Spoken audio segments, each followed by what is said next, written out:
নমস্কার সকলকে। আজ আমি আরও একটি নতুন ভিডিও নিয়ে চলে এসেছি। এই সিরিজের নাম শ্রীমদ্ ভগবদ্ গীতা যথাযথ, তে প্রতি শনিবার একটি করে ভিডিও আসবে। এই সিরিজে আমি আপনাদের বলবো শ্রীমদ্ ভগবদ্ গীতার প্রত্যেকটি শ্লোক এবং তার বাংলা অর্থ ও তর্জমা। শ্রীমদ্ ভগবদ্ গীতার দ্বিতীয় অধ্যায় সাংখ্যযোগের শ্লোক নাম্বার 49 থেকে 51। শ্লোক নাম্বার 49। দূরেন হ্যবরং কর্মা বুদ্ধির্যোগা ধনঞ্জয় বুদ্ধ্যৌ শরণমন্নিচ্ছ কৃপানা ফলহেতব। হে ধনঞ্জয়, বুদ্ধি যোগের দ্বারা ভক্তির অনুশীলন করে নিকৃষ্ট সকাম কর্ম থেকে দূরে থাকো এবং সেই চেতনায় অধিষ্ঠিত হয়ে ভগবানের শরণাগত হও। যারা তাদের কর্মের ফল ভোগ করতে চায় তারা কৃপণ।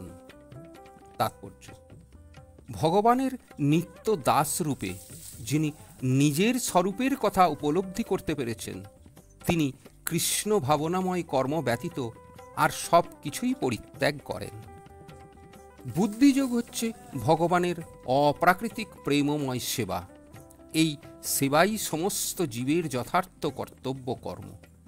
একমাত্র কৃপণেরাই তাদের স্বকর্ম ফল ভোগের বাসনা করে পুনরায় জাগতিক বন্ধনে আবদ্ধ হয়ে পড়ে। ভক্তিযুক্ত কর্ম ছাড়া আর সমস্ত কার্যকলাপই নিকৃষ্ট, কারণ সেই সমস্ত কার্যকলাপ মানুষকে নিরন্তর জন্ম ও মৃত্যুর চক্রে আবদ্ধ করে। তাই কখনোই কর্মফলের প্রত্যাশা করা উচিত নয়। ভগবান শ্রীকৃষ্ণকে তুষ্ট করার জন্য কৃষ্ণ ভাবনায় ভাবিত হয়ে সমস্ত প্রকার কর্ম করা উচিত। বহু কষ্ট স্বীকার করে অথবা অসীম সৌভাগ্যের ফলে অর্জিত সম্পদ কিভাবে ব্যয় করতে হয় কৃপণ তা জানে না। কৃষ্ণ ভাবনাময় কার্যকলাপেই সমস্ত শক্তি নিয়োগ করা উচিত, আর তাতেই জীবন সার্থক হবে। কৃপণের মতো হতভাগ্য মানুষেরা তাদের মানবীয় শক্তি ভগবানের সেবায় নিয়োজিত করে না। শ্লোক নাম্বার 50। বুদ্ধির্যুক্ত জহাতিহ উভে সুকৃত দুষ্কৃতে তস্মাদ যোগায় যুধ্যস্য যোগ কর্মসু কৌশলম। অনুবাদ: যিনি ভগবত ভক্তির অনুশীলন করেন তিনি এই জীবনেই পাপ ও পুণ্য উভয় ফল থেকে মুক্ত হন। অতএব তুমি নিষ্কাম কর্মযোগের অনুষ্ঠান করো, সেটিই কর্মকৌশল। তাৎপর্য: শরণাতীত কাল থেকে প্রতিটি জীব তার শুভ ও অশুভ কর্মের ফল সঞ্চয় করছে। এভাবে অজ্ঞতার অন্ধকারে নিরন্তর আচ্ছন্ন হয়ে থাকার ফলেই জীব তার স্বরূপ ভুলে গেছে। এই অজ্ঞানতা থেকে নিষ্কৃত পাওয়ার উপায় হচ্ছে ভগবদ্গীতায় নির্দেশিত ভগবানের উপদেশ হৃদয়ঙ্গম করে তাঁর সেবায় নিজেকে সম্পূর্ণভাবে উৎসর্গ করা। তাহলে আমাদের অজ্ঞতার আবরণ উন্মোচিত হবে এবং জন্ম জন্মান্তরের কর্ম ও কর্মফলের শৃঙ্খলিত শাস্তি ভোগের কবল থেকে আমরা মুক্ত হতে পারব। তাই সমস্ত কর্মফলের প্রক্রিয়াকে পরিশুদ্ধ করে তোলার পন্থাস্বরূপ কৃষ্ণ ভাবনাময় কর্মে যুক্ত থাকতে অর্জুনকে পরামর্শ দেওয়া হয়েছে। শ্লোক নাম্বার 51। কর্মজং বুদ্ধিযুক্তা হি ফলং ত্যক্ত্বা মনীষিণে জন্মবন্ধ বিনির্মুক্তঃ পদং গচ্ছন্ত্যনাময়ম। অনুবাদ: মনীষীগণ ভগবানের সেবায় যুক্ত হয়ে জড়জগতের সমস্ত কর্মজাত ফল থেকে মুক্ত হন। এভাবে তাঁরা জন্ম ও মৃত্যুর বন্ধন থেকে মুক্ত হয়ে সমস্ত দুঃখ দুর্দশার অতীত মুক্ত অবস্থা লাভ করেন।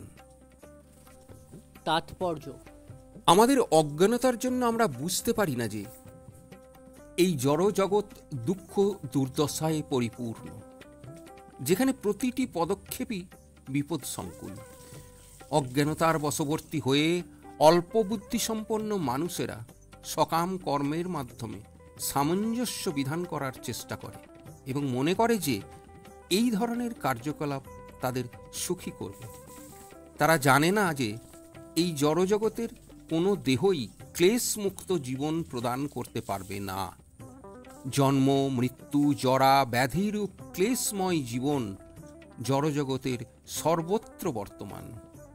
কিন্তু যে মানুষ তার স্বরূপ উপলব্ধি করে বুঝতে পেরেছেন যে তিনি ভগবানের নিত্য দাস এবং এভাবে ভগবানের ভগবত্তা সম্বন্ধে উপলব্ধি করেছেন, তিনি তাঁর সেবায় নিজেকে নিয়োজিত করেন। তার ফলে তিনি বৈকুণ্ঠ লোকে উন্নীত হবার যোগ্যতা অর্জন করেন, যেখানে জড়জাগতিক ক্লেশ, কালের প্রভাব এবং মৃত্যু নেই। আত্মার স্বরূপ উপলব্ধি করতে পারার অর্থ ভগবানের মহিমান্বিত স্বরূপও উপলব্ধি করতে পারা।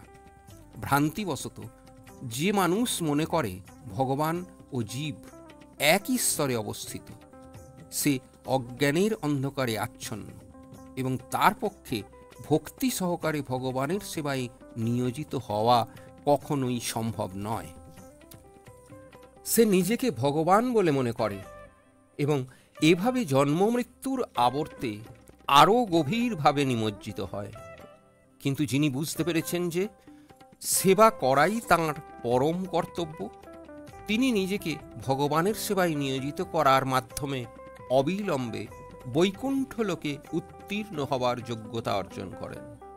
ভগবানের জন্য সেবা করাই হচ্ছে কর্মযোগ বা বুদ্ধিযোগ, অথবা সাধারণভাবে বলতে গেলে যা হচ্ছে ভক্তিযোগ। আজ এই পর্যন্তই। ভিডিওটা কেমন লাগলো অবশ্যই কমেন্ট করে জানাবেন। ভিডিওটা ভালো লাগলে চ্যানেলটা সাবস্ক্রাইব করবেন, পাশে থাকা বেল আইকনটি প্রেস করে দেবেন, লাইক, কমেন্ট এবং শেয়ার করবেন। সম্পূর্ণ ভিডিওটি দেখার জন্য অসংখ্য ধন্যবাদ।